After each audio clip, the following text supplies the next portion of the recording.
এই শ্রমিকের উপর অত্যাচার চলছে না, চলবে না।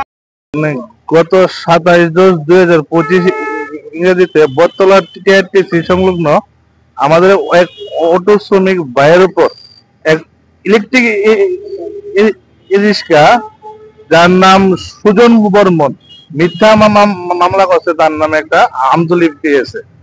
কালকে আপনারা ইলেকট্রিক মিডিয়ার মাধ্যমে আমরা দেখতে পাচ্ছি কোনো একটা শ্রমিক সংগঠন, কে বা কারা আমরা জানি না, যে কোনো একটা শ্রমিক সংগঠন তার বিরুদ্ধে মিথ্যা ডেপুটেশন পালন করছে।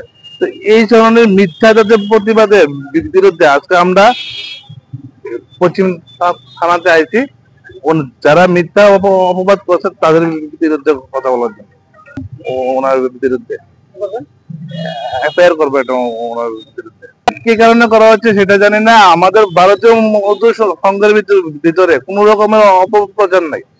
এখন কে বা কারা, তারা কোন সংগঠনের লোক এটা আমরা জানি না। তারা বলছে তারা নাকি আলাদা কোন সংগঠন আছে, নাকি আইএনটিসি সংগঠন না সিআইটিউ সংগঠন, সেটাও আমরা জানি না। তো আমরা ভারতীয় মজদুর সংঘ, আমরা ভারতীয় মজদুর সংঘের ভিতরে এরকমের কোন অপপ্রচার, কোন শ্রমিকের উপর অত্যাচার এগুলো হয় না।